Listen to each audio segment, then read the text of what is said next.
Hi guys, I'm MD, a certified meditation teacher and breathwork facilitator, and today we are going to be talking about how to set up your own meditation space. So let's dive right in.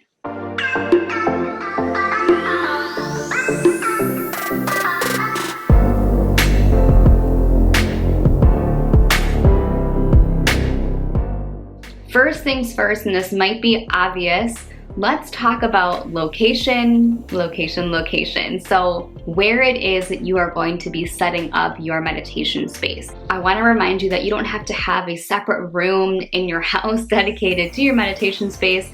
Though if you do have that, that sounds lovely. I am just in a corner of a room in my house and it is perfect. Now, the one thing I really want you to be intentional with here is choosing a space that is quiet, that is as free of distraction for you as possible, and that you feel safe and comfortable being in, right? We don't want to choose a space that feels overwhelming or distracting to us. We want it to be a space where when we enter into it, we feel calm, we feel peaceful, we feel ready to enter into our practice. So thinking about this right now, do you have a space in your house that really brings you a lot of joy?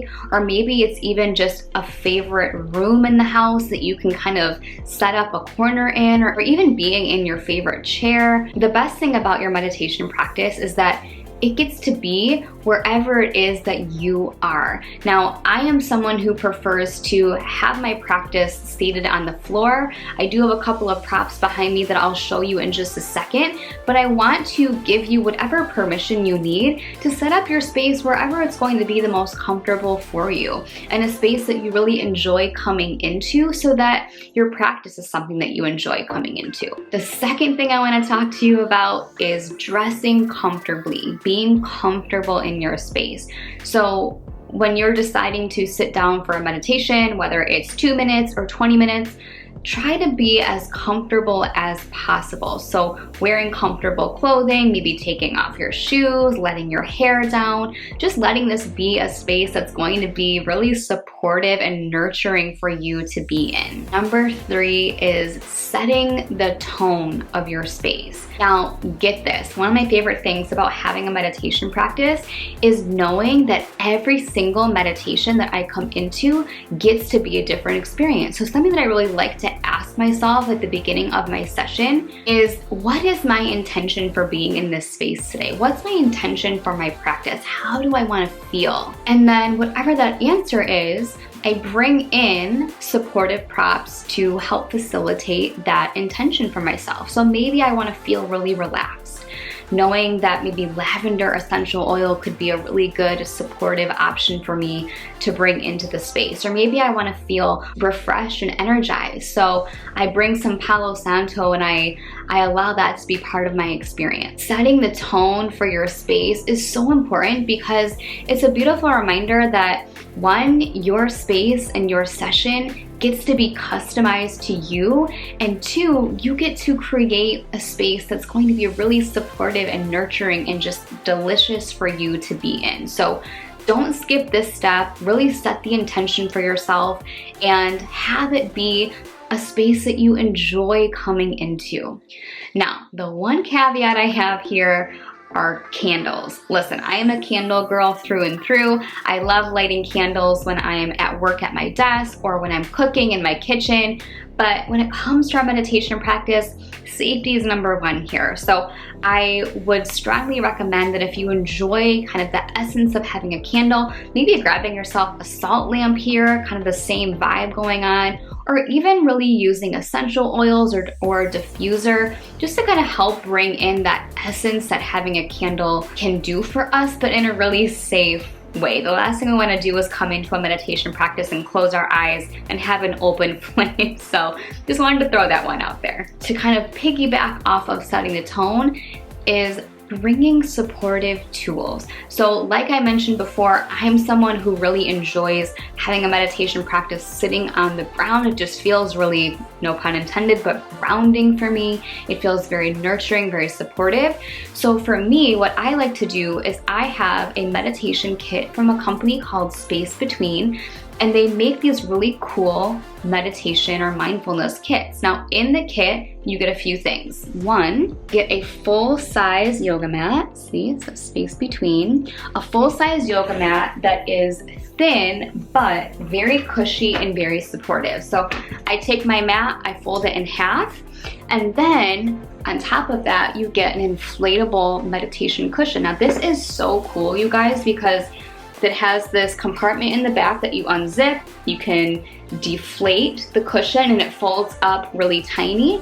And then you can put all of this into this beautiful little canvas tote.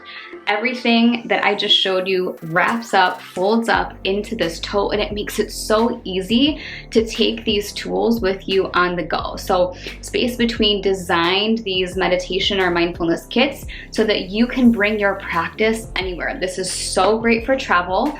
This folds up, and honestly, it's this thin. When you fold everything up and put it inside, makes it super easy to lay on your suitcase, to throw it in your car, wherever it is that life is taking you. You can take your meditation practice on the go. I've linked them below, and I've also included my discount code for money off of this kit. It is truly one of the best investments that I could recommend making into your own meditation practice, because this helps really make your practice comfortable to be in. Obviously with this cushion, it's inflatable, so you can choose the level of firmness or softness that you want on the cushion, and I could not love this more. Now, if you don't want to go out and buy this whole meditation kit, some other options for you are placing yoga blocks on the floor and sitting on some yoga blocks. You can also roll up a blanket and sit on a blanket. And as I mentioned in the beginning of this video, you can go find a more comfortable space to be in. If you're someone who has a favorite chair or a favorite couch that is just super relaxing for you, go sit there and take your practice. The best part about having this practice is it's your own. You get to decide what feels best, what is going to make you the happiest being in this space, and it's entirely up to you. Next up, I always recommend bringing a blanket to your practice. If you're someone like me who typically runs cold, I love to wrap a blanket around my shoulders and just have that be something that feels really supportive and comforting to me in my meditation practice. Or if I have a sweater or something warmer on during my practice, I'll lay a blanket over my legs, and just that weight just helps me to feel, again, really grounded, really supported being in this space. Some other things to consider are things like oracle cards. If you're into oracle cards, I love pulling a card after my meditation session is done, where I'm feeling very open, my mind is open, my heart is open, and I'm more open to receiving messages that want to come through to me. So I love picking a card at the end of my session. I've linked a couple of my favorite oracle decks for you below if you want to check those out. Something else I also love to bring after my practice is my journal. I love to be able to free write, to either reflect on my experience, or maybe I had a download come through that I want to remember. Writing it down in my journal right after is a really supportive way to really kind of nurture my practice and really take that practice then back into my everyday life. And then last few things, headphones. I love using headphones during a meditation, whether I'm listening to a guided audio or even just having music on. Having headphones in really allows me to sink really deep into my practice, and again, not really be distracted by anything in my immediate surroundings or in the environment around me. I have a lovely corgi who likes to bark, and so having a headphones in during my practice really helps kind of tune out a little bit of his noise. But also knowing that when you do hear a dog bark, you hear a truck go by, you hear whatever it is in your environment, that gets to be part of the experience. And a beautiful part about having our practice is learning to be okay with the feelings that come up when we might feel like we're being distracted during our practice. Learning to, again, self-soothe in the moment and help kind of calm our nervous system back down when we are feeling kind of that agitation during our practice. It always is happening for us, I promise. And then last but not least, if you're someone who feels like you have a really hard time keeping your eyes closed during your practice, I would recommend using an eye mask. That's a really beautiful way just to help keep your eyes closed. helps to eliminate any light in your immediate surroundings. And again, it's just a really safe and supportive feeling, at least for me, having something kind of covering my eyes. Before I forget, if you are into crystals, bringing crystals into your practice are also really supportive. I'm someone who I really like to hold crystals in my hand, depending on what it is that I'm feeling that day. I'll choose crystals from my collection, and I'll hold some crystals in my hand, and again, it's a really grounding and supportive experience as well. And finally, the last thing that I recommend having in your meditation practice is an open mind and an open heart. Now, don't laugh, I know that sounds corny, but what I want you to take away from me sharing that is that no two meditation sessions are the same. And that is such a beautiful gift. And I want you to know that whatever session that you had on a particular day or particular week, whatever it may have been for you, I want you to know that it was meant for you. Now, not every session is going to be really easy for us to be in. I've had plenty of my own sessions where it felt really challenging for me to sit still, for me to not get focused on my thoughts or what my mind was telling me. And there are other days where it just feels so easy and effortless to be there.